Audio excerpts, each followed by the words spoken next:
되리라. 아멘. 이 고등학교에 들어가자마자 담임 선생님이 저희 반 아이들에게 이런 말씀을 하셨습니다. 이 수업을 끝나고 자율학습에 참여할 사람들을 한번 손들어 보라고 합니다. 그러니까 이 40명 중에 30명의 학생이 손을 드는 겁니다. 모두들 굉장히 마음에 뜨거운 열정을 가지고 있었습니다. 이 고등학교가 이제 진학을 했으니까 공부를 해서 이제 좋은 학교에 취업을 해야 된다. 이제 취업도 잘하고 좋은 대학교에 가야 한다. 그러나 저는 그렇게 열정이 타오르지는 않았습니다. 그 시간이 지나자 이 많은 학생들도 점점 자율학습을 빠지기 시작을 했습니다. 그래서 일찍 집으로 가는데 그때 주번을 담당하는 그 선생님께서 말을 하는 겁니다. 고등학생이 어떻게 이렇게 벌건대낮에 집에 갈 생각을 하냐?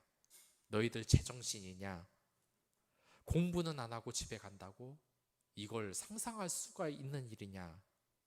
너희들 미래를 생각해봐라. 지금 이 시동을 걸고 앞으로 쫙쫙 나가지 않으면 너희들 영원히 뒤처지게 되어 있다. 그 말이 저에게는 참 아프게 다가왔습니다. 왜냐하면 저는 이렇게 경쟁을 하는 사회에 왜 경쟁을 하는지도 모르겠고 모든 것을 포기한 삶이었기 때문입니다. 여러분들은 어떻게 생각을 하십니까? 이 선생님의 말이 맞은 것입니까? 아니면 제 생각이 맞은 것입니까? 그리고 어떤 집사님은 또 자녀에게 이렇게 말을 합니다. 미래를 생각해야지. 이렇게 공부도 안 하고 매일 게임만 하면 어떻게 하냐? 다른 아이들은 벌써 시동 켜고 공부를 시작했는데 저 앞에 앞서가고 있는데, 그리고 또한 이 집사님이 길을 걷는데도 참 마음이 암담하더랍니다. 그 학원에 플랜카드, 스쿨버스에 달려있는 플랜카드는 이렇게 써 있었기 때문입니다. 지금 준비하셔야 합니다. 이미 1년 늦게, 늦게 6개월, 1년 늦게 그렇게 늦게 시작했다간 정말 늦어집니다. 이 집사님의 마음이 계속해서 불안해져 갑니다. 이 자녀는 하루 10시간 이상 게임을 하고 있는데 저렇게 뒤처지는 것에 대해서 왜 이렇게 둔감한 건지. 그러나 이 아들은 대듭니다. 지금 하루 10시간 정도 게임 레벨을 안 올리면 이 게임에서 영원히 뒤처진다고 말입니다. 이제는 공부뿐만 아니라 노는 것도 이 엄청난 시간을 투자하지 않으면 뒤처지는 시대에 우리가 지금 살고 있는 겁니다.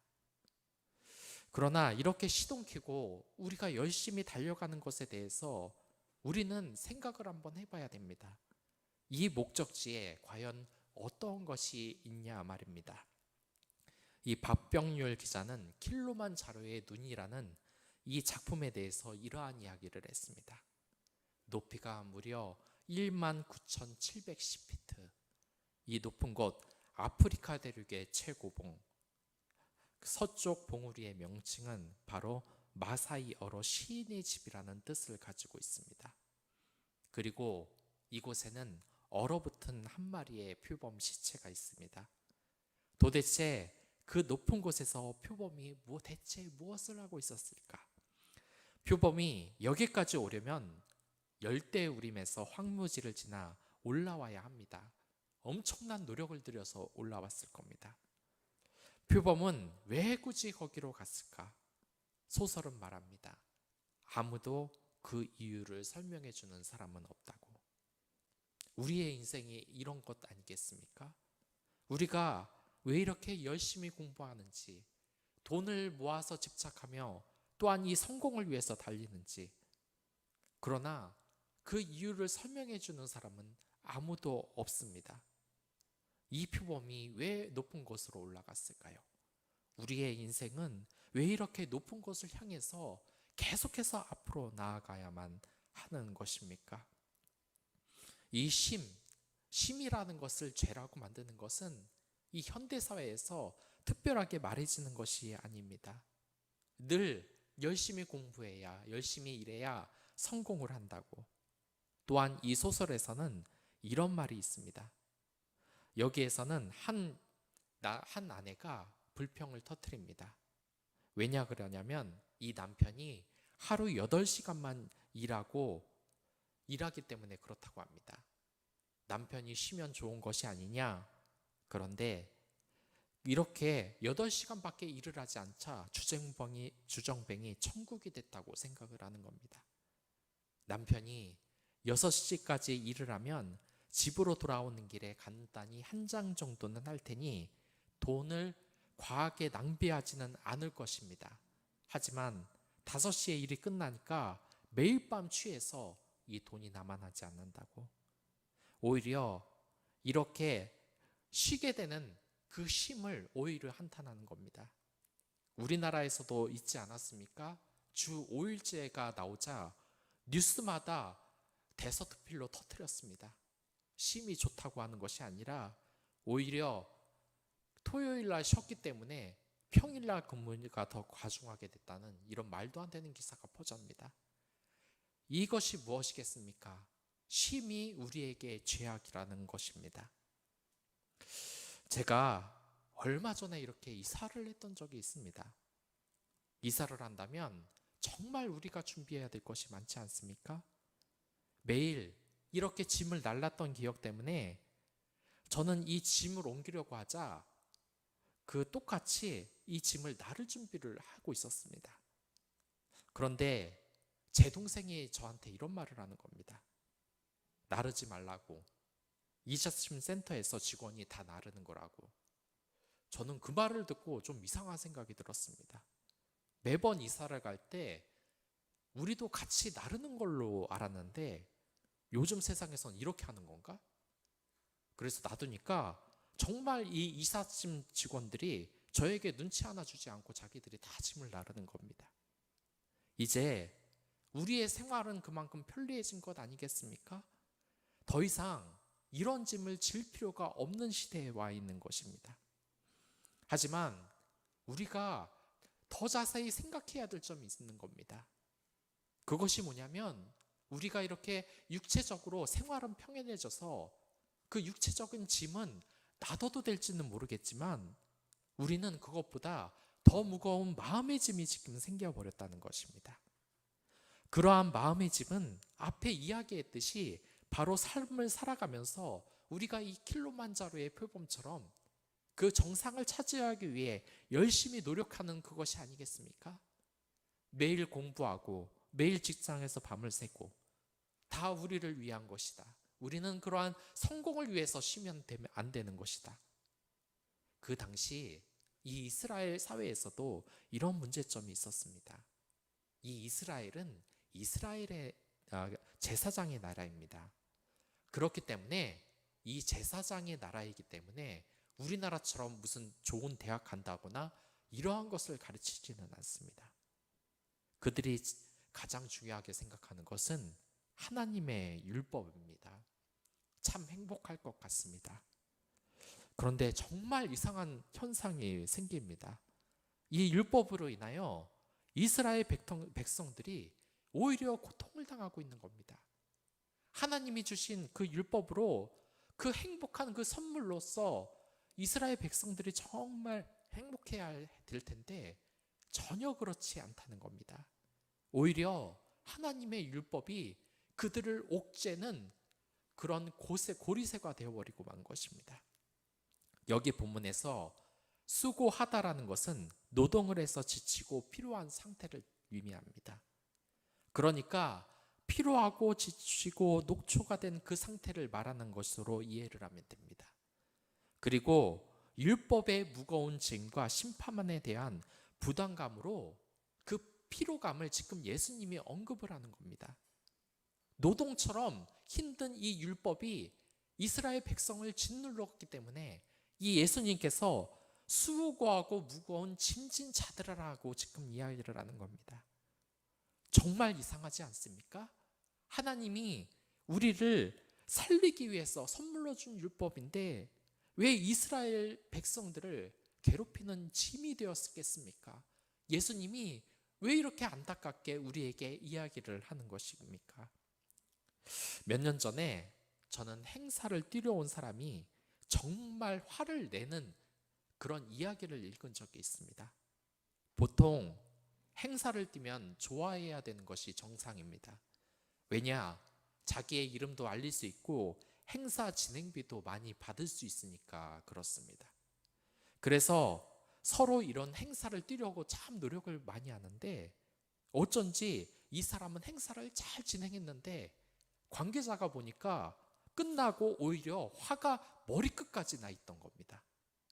행사를 하러 왔을 때는 정말 잘 진행을 했는데 우연히 무대 뒤에서 전화를 하면서 화를 내고 있는 그의 모습을 봤는데 전혀 이해를 할 수가 없다는 겁니다.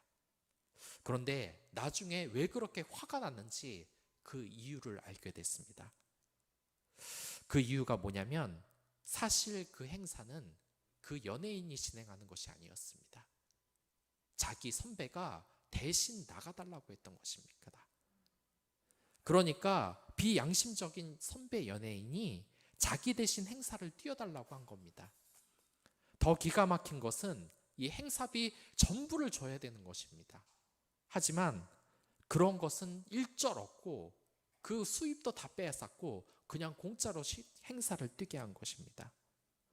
이 위계질서가 강한 연예계에서 선배라는 이유로 갑질을 해서 말도 안 되는 이 노동을 해버린 겁니다.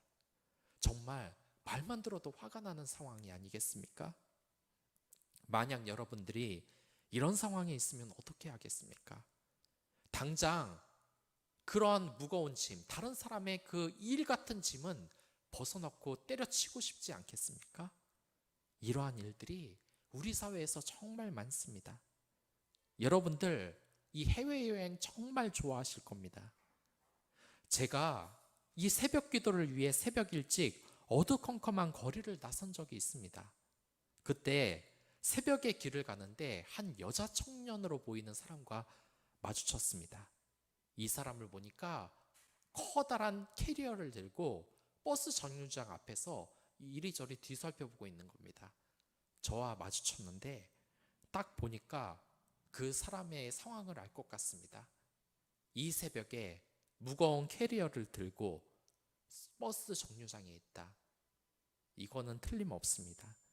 새벽 일찍 해외여행에 가기 위해서 지금 인천공항 버스를 기다리는 것입니다. 저는 이 새벽 기도를 그때 당시 물론 은혜스럽게 해야 되겠지만 너무 피곤해서 이 새벽 기도를 가나 마냐 이렇게 생각을 하고 있는데 똑같은 새벽을 나왔지만 이 여자 청년의 눈은 너무나 반짝반짝거리는 겁니다. 그리고 버스가 도착하자 너무나 기쁜 마음으로 이 캐리어를 들고 이 버스에 타는 겁니다. 이 여성 청년은 왜 이렇게 눈이 반짝거렸겠습니까? 그 무거운 캐리어를 들면서도 전혀 힘들어하지 않고 왜 이렇게 기뻐하겠습니까? 그리고 저는 얼마 지나지 않아 책에서 어떤 청년이 머리끝까지 화가 나 있는 이야기를 읽었습니다. 그 이야기에서 이 청년이 화가 난 이유는 뭐냐면 회사의 사장 때문이었습니다. 회사에서 가장 높은 지위에 있는 사람이 벼랑간 이 청년에게 새벽에 회사에 나오도록 시킨 겁니다. 왜 회사에 나오게 시켰냐? 그거는 다름이 아니라 사장 가족들이 해외여행을 떠나야 되는데 회사 차를 못 자기 가족들을 인천공항까지 데려다 달라는 것이었습니다. 그래서 새벽에 일어나서 회사 차에 자기의 짐도 아니고 이 사장 가족의 짐을 캐리어를 몽땅 싣고 가고 또한 그들을 데려다 주고서 이 열심히 캐리어를 다 날라주고서 다시 돌아오는데 너무나 화가 났다는 겁니다. 짐덩어리 같은 이 회사차 질질 끌고 가는데 너무나 화딱지가 난다는 것입니다. 여러분들 똑같이 지금 남자 청년과 여자 청년이 다 인천공항에 갔습니다. 그런데 이 여자 청년은 왜 이렇게 즐겁게 자기의 짐을 들고 인천공항에 갔고 또한 이 남자 청년은 똑같은 캐리어를 들었는데 왜 이렇게 화가 나면서 인천공항에서 짐을 들었겠습니까? 그 이유는 그 짐이 나의 짐인가 아니면 다른 사람의 짐인가에 따라서 다르기 때문입니다. 내가 여행을 가면 그깟 새벽에 일어나는 거 어렵지 않습니다. 그 무거운 캐리어 들고 끄는 거 어렵지 않습니다. 하지만 생각을 한번 해보십시오. 그 새벽에 내가 해외여행을 가는 것도 아니고 생판 남인 사람인 짐을 내가 들고 간다. 얼마나 화가 나는 것입니까? 그러니까 이 세상에 짐이 있는데 나를 기쁘게 하는 짐은 나를 위한 것이고 내가 질면한 짐인 것이고 나를 화나게 하는 짐은 다른 사람이 내게 주는 짐이라는 것입니다. 그래서 우리가 이런 것입니다. 불합리한 일, 다른 사람이 나에게 짐을 주어주면 그것 때문에 정말 힘들고 화가 나는 것입니다. 여러분들이 만약 이런 여자 청년과 남자 청년의 입장이라면 어떻겠습니까? 저라면 한 번쯤은 어리숙해서 속으로 쓸지 모르겠지만 두 번, 세 번이라면 정말 화가 났을 것 같습니다. 남의 짐을 내가 져야 한다니요. 이스라엘 사람들이 이렇게 짐을, 하나님의 짐을 짊어지면서 힘들어한 이유가 바로 이것입니다. 그것이 바로 하나님이 우리를 위해서 진 짐이 아니라 율법학자들이 자신들을 위하여서 자신이 만들 짐을 이 이스라엘 백성들에게 지웠기 때문입니다. 그렇기 때문에 그들의 짐은 무거울 수밖에 없습니다. 여러분들, 이 주일날 자체적으로 이 예배를 기쁘게 드리면서 기쁨으로 돌아가는 사람들, 이런 사람들이 불행한 걸 보셨습니까? 그런 것은 자기 자신이 하나님의 복을 받기 위해서, 축복을 받기 위해서, 하나님의 예배를 듣기 위해서 기쁘게 드리는 짐 같은 것입니다. 그러한 짐은 기쁜 것입니다. 교회를 가보십시오. 그 음식을 준비하는 집사님들, 또한 주차장에서 봉사를 하시는 집사님들, 그 많은 눈이 쌓여도 얼굴 하나 찡그리지 않고 그 마당을 쓰는 많은 교회의 성도들, 그들의 얼굴에는 짐이라는 생각이 없습니다. 오히려 기쁨으로 빛납니다. 하지만 다른 사람이 짓는 짐이라면 그것은 완전히 다른 문제인 것입니다. 이 율법학자가 하나님이 허락하시지도 않는 이상한 율법을 만들어 갔다가 이들에게 무서운 짐을 지우기에 예수님은 그것이 너무나 마음이 아팠던 겁니다. 그래서 수고하고 무거운 짐이라고 지금 이야기를 하시는 것입니다. 내가 너희들이 평생 질 그런 행복한 짐이 아니라 다른 사람들이 너희들을 억압하기 위해서 힘들게 만들 그 짐을 너희들이 지기 때문에 내 마음이 너무 아프다고 수고하고 무거운 짐짐자들이라고 지금 이야기를 하고 있는 것입니다. 이 인간이 만든 율법의 법, 이건 하나님의 것이 아닌 것입니다. 바리새인들이 자신의 권위를 위해서 사람들을 통제하기 위해 만든 율법입니다. 얼마나 이게 지치고 힘들 것입니까? 사실 이러한 짐은 자기의 능력의 그 한계의 범위 안에서 합당한 것을 말하는 것입니다. 하나님이 우리에게 쥐어주는 멍에는 굉장히 쉽습니다. 편하고 적고 적당한 것입니다. 그리고 그 분의 짐은 가볍습니다. 즉 매기 쉽고 무겁지가 않습니다. 그래서 예수님께서는 이제 바리새인들의 율법을 더 이상 지지 말라, 내가 너희를 쉬게 한다고 지금 이야기를 하고 있는 것입니다. 인간이 만든 세속적인 짐, 그것을 우리가 벗어 던지기를 지금 예수님께서는 말하고 있는 것입니다. 하지만 이러한 주장이 결코 쉬운 것은 아니었습니다. 왜냐하면 이런 바리새인들이 만든 율법의 짐을 지지 않겠다는 것은 유대 사회에서 출교하는 것을 의미하기 때문입니다. 하지만 그럼에도 불구하고 예수님께서는 그 모든 짐을 벗어버리라고 하는 것입니다. 예수님께서는 왜 이렇게 이런 바리새인들의 율법을 내려놓으라고 하는 것일까요? 그에 따르는 불평들도 또한 이 유대 사회의 출교를 각오해야 되는 임임에도 불구하고 왜 이런 것을 했을 것인가요? 그것은 바로 이러한 것입니다. 이 한근태 교수는 이런 말을 했습니다. 인류에게 가장 적합한 제도는 무엇일까? 사회제도일까? 이것은 이미 아닌 것으로 다 드러났습니다. 그렇다면 자본주의가 우리에게 올바른 제도일까? 그것도 아닌 것입니다. 빈부의 격차는 날마다 커지는 자본주의, 또한 모두가 평등하게 살겠다고 하면서 사실상 독재자들만 잘 사는 공산주의. 그렇기 때문에 이 믿음을 가지고 있는 이어령 교수는 이런 말을 했습니다. 우리가 살고 있는 이 자본주의의 대안으로 우리는 이 자본주의를 돈으로 선호를 하는 것이 아니라 생명과 사랑이 가장 중요한 것이라고 주장을 합니다. 그렇기 때문에 이어령 교수는 생명이 자본이다라는 책도 낸 적이 있습니다. 그러니까 그가 가장 중요하게 강조하는 것은 바로 이것입니다. 그러니까 이 모든 것을 잘 받아들이라는 겁니다. 그러니까 감수하라는 겁니다. 감수가 없으면 안 된다는 것입니다. 쓴 것은 달게 받아들이는 태도가 필요하다는 겁니다. 추위가 그렇습니다. 이 생물들은 추위에 저항하지 않고 순순히 받아들입니다. 동면이 그렇습니다. 개구리는 자신의 몸을 아예 얼려버립니다. 동물의 동면은 단순히 방안을 목적으로 하는 것이 아닙니다.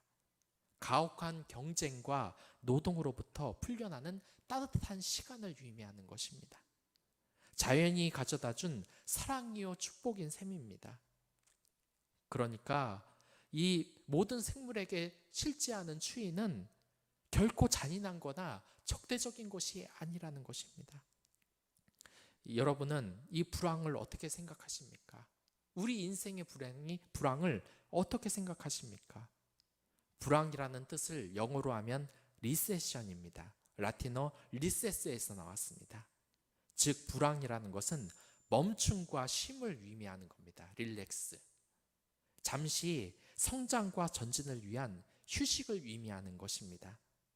이 경제활동이 과열되고 더 이상 이 시장이 지탱할 수 없는 그 극에 달할 때 우리에게 필요한 것은 우리가 움직이지 않고 이 추위를 그대로 받아들이는 동면, 이러한 감수가 필요하다는 것입니다.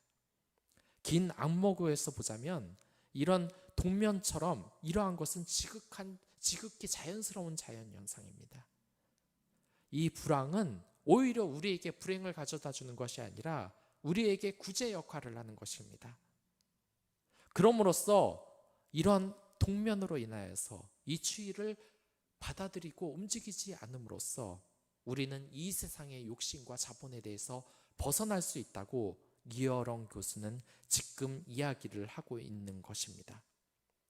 여러분들, 그렇습니다. 어느샌가 우리는 이 자본, 성공을 위하여서 동면을 하지 않고 끝없이 달리기만 하고 있습니다. 하지만 우리가 받아들일 것은 감수입니다. 우리가 스스로 이 추위에 저항할 것이 아니라 그것을 감수하고 우리 그리스도인이 정말 그리스도인의 양심대로 그리고 이 세상의 율법을 벗기 위해서는 우리 스스로 감수해야 되는 것이 있는 것입니다. 그리고 그에 대한 시련은 오히려 우리에게 축복으로 다가와야 된다는 것을 우리가 알고 이 세상의 짐을 던질 줄도 알아야 한다는 것입니다. 모름지기 이러한 하늘나라라는 것은 이러한 것입니다. 예수님께서는 우리가 쉼없이 달리면서 진정으로 감수하려고 하는 것을 잊었다는 것을 우리에게 알려주는 겁니다. 움직이지 못하면 돈을 못 번다. 사회에서 낙오된다는 조바심을 이제 내려놓고 주님께 나와 이 예수님과 함께 쉼을 가질 때라고 이야기를 하는 것입니다. 인생에 있어서 이러한 감수가 없으면 어떻게 되겠습니까? 이게 없으면 우리는 대형 사고를 겪고 마는 것입니다. 역사서인 진서에는 제갈량의 죽음에 대한 이야기가 다음과 같이 쓰여져 있습니다. 이 제갈량이 이끄는 이 촉나라 대군이 사마이가 이끄는 위나라 대군과 오장원에서 맞붙게 되었습니다. 그런데 사마이는 아무리 제갈량이 싸움을 걸어도 나와서 싸우지는 않았습니다. 왜 그랬겠습니까? 아무리 제갈량이 실졸구묘라고 대단한 전략가라고 하더라도 싸우러 나오지를 않겠다는데 무슨 수로 싸울 수가 있겠습니까? 그래서 제갈량은 사신을 보내서 이렇게 사마위의 진영으로 해서 싸움을 계속 겁니다. 그러나 사마위는 거기에 말려들지 않고 싸움에 일철응하지를 않습니다. 그리고 엉뚱하게 사신에게 제갈량의 식사량을 묻습니다. 제갈공께서는 요즘 식사를 얼마나 드시는가? 그러자 사신이 답답했습니다. 겨우 쌀 서너 대 분량만 드십니다. 공장 20대 이상의 처벌에 대해서는 제갈공께서 직접 일일이 제가도하십니다. 이 사신이 떠난 후에 사마이는 사람들에게 말했습니다. 제갈량, 먹는 것은 적고 하는 일이 많으니 오래 버틸 수 있겠는가? 필시 제갈량은 오래 살지 못할 것이다. 이 사마이의 의견대로 결국 이 제갈량은 병으로 과로사로 인해서 세상을 뜨고 마는 것입니다. 이 말을 이루는 것이 식소사번입니다. 몸을 돌보지 않은 과중한 업무로 인해 소화력이 떨어지고 식사조차 제대로 하지 못하자 과로사로 죽은 것을 말하는 것입니다. 우리의 상태가 이러한 것이 아닙니까? 재물과 명예에 대한 끝없는 욕망, 사회적인 그러한 압박감 속에서 무한 경쟁의 길로 가혹하게 내몰려 있는 우리의 현실이 이 식소삼번에 필요하고 위태한 삶이 아니겠습니까? 레이싱에서도 마찬가지입니다.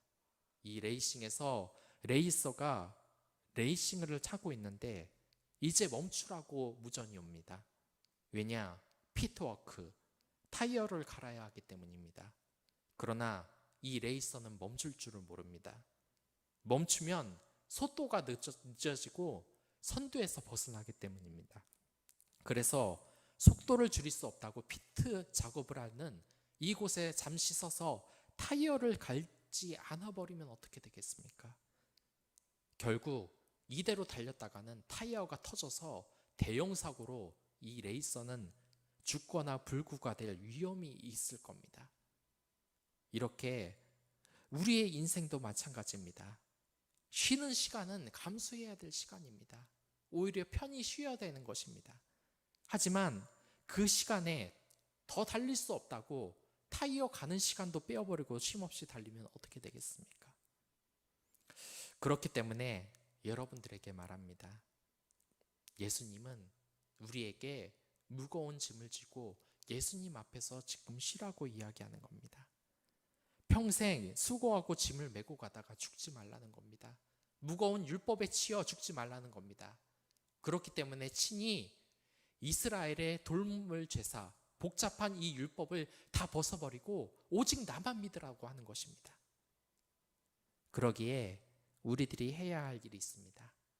이제 예수님 품으로 와서 이 세상에 무거운 짐을 내려놓고 쉼을 가지십시오. 이 쉼은 무엇이냐? 바로 예수님과 이야기를 하는 겁니다. 예수님과 대화를 시작하는 것입니다. 저는 언젠가 한 청년이 고민을 이야기하는 것을 들은 적이 있습니다.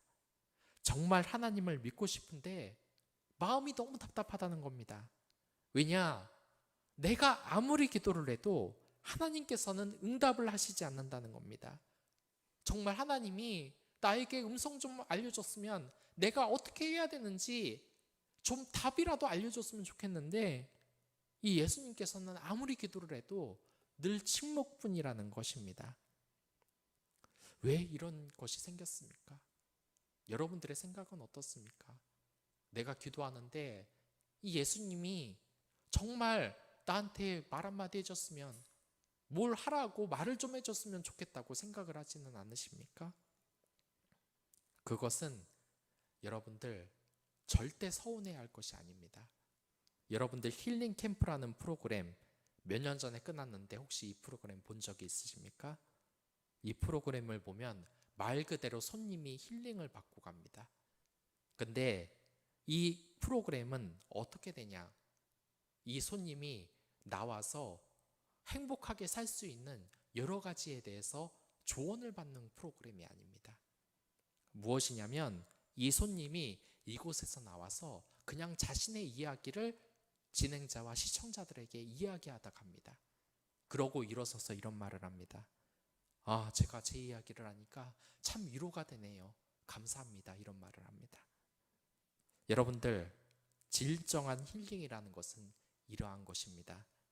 진정한 힐링은 여러분들 누구에게 이것저것 조언을 받고 답을 받는 것이 아닙니다. 진정한 힐링이라는 것은 내 이야기를 들어줄 사람이 있다는 것이 진정한 힐링인 것입니다. 여러분들 아시겠습니까? 예수님이 왜 여러분들의 기도에 자주 응답을 하지 않으시고 듣기만 하시는 것입니까? 그게 여러분들에게 힐링이 된다는 것을 아시기 때문입니다. 생각을 해보십시오. 예수님이 나타나서 너 그렇게 맨날 기도 안 하면 큰일 난다.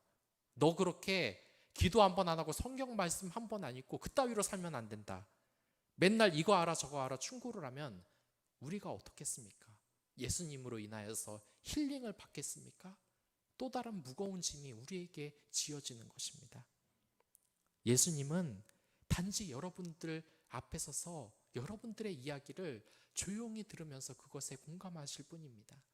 그리고 아, 너에게 그런 아픔이 있구나. 내가 그 아픔을 위해서 널 위해서 일을 하마. 성령으로 일을 하게 시키마. 이러는 것입니다. 예수님은 우리의 기도에 침묵을 하신 적이 전혀 없으십니다. 오히려 경청을 하시는 것이었습니다. 여러분들의 말에 하나하나 그렇게 들어주시는 것이었습니다. 이 세상에서 가장 뛰어난 심리학자도 경청을 중요하게 생각을 합니다. 그 심리학자가 성공한 이유가 뭔지 아십니까? 그 손님들에게 조언을 하는 것이 아니라 듣기 때문이었습니다. 그렇게 말만 하고 자기 얘기를 들어주는 것으로서 그는 최고의 유명한 심리학자가 된 것입니다. 이 심리학자의 이름은 칼 로저스입니다. 그의 그 책에서도 가장 유명한 책 중에 하나가 바로 고객 중심 치료라는 것입니다. 우리는 생각을 해야 합니다. 내가 다른 사람에게 있어서 지금 힐링 캠프 같은 사람입니까? 다른 사람을 위한다면서 조언으로서 그 사람을 무시하고 가르치려고 하는 것은 아닙니까? 내 자신을 우선 예수님께로 나아가 회복시키십시오. 여러분들이 아무리 많은 이야기를 하더라도 예수님 실증내지 않으십니다. 내가 너희를 쉬게 하리라. 그 짐을 내려놓고 나에게 모든 것을 맡기며 이야기하라고 하는 것입니다. 여러분과 저도 그러한 사람이 되는 겁니다. 이 세상에는 예수님의 복음을 듣지 못한 사람들이 많습니다. 어려움에 빠진 사람들이 많습니다. 그 사람들에게 조언하려고 하지 마십시오. 그 사람을 위해서 기도하고 그의 어려움을 들어주십시오. 잠깐 커피 한 잔을 하고 또한 밥을 한번 살면서 그 사람의 이야기를 들어주기만 하십시오. 그에게 진정한 힐링 캠프가 되는 것입니다. 이제 추석 연휴가 지나고 다시 이 세상에 뛰어든 많은 사람들이 있을 겁니다. 하지만 그럼에도 우리가 슬프지 않은 것은 우리에게는 힐링 캠프가 있기 때문입니다. 일주일에 한 번 주님께 드리는 힐링 캠프가 있고 매일매일의 새벽 예배가 있고 또한 이것이 끝나는 것이 아닙니다. 이 세상 사람들도 바로 여러분 때문에 힐링 캠프를 가는 겁니다. 그리스도인인 여러분들께서 사회 공동체, 직장 공동체에서 다른 사람의 이야기를 들어주고 그의 아픔에 공감하고 그를 위해서 기도한다면 그 사람들은 여러분들로 인해서 마음의 힐링 캠프를 갖는 것입니다. 그렇게 사십시오. 남을 비판하는 것이 아니라 항상 수고하고 무거운 짐진 이 세상 사람들에게 그 짐을 내려놓고 쉴 수 있도록 그리고 기도로서 그 모든 아픔이 해결될 수 있도록 여러분과 저는 늘 가슴에 힐링 캠프를 가지고 있으며 이 힐링 캠프로 하나님의 나라를 확장하며 모든 나라 사람들이 회복할 수 있도록 기도하시기 바라겠습니다. 그러한 삶을 여러분들 살길 바라며 다 같이 기도하도록 하겠습니다.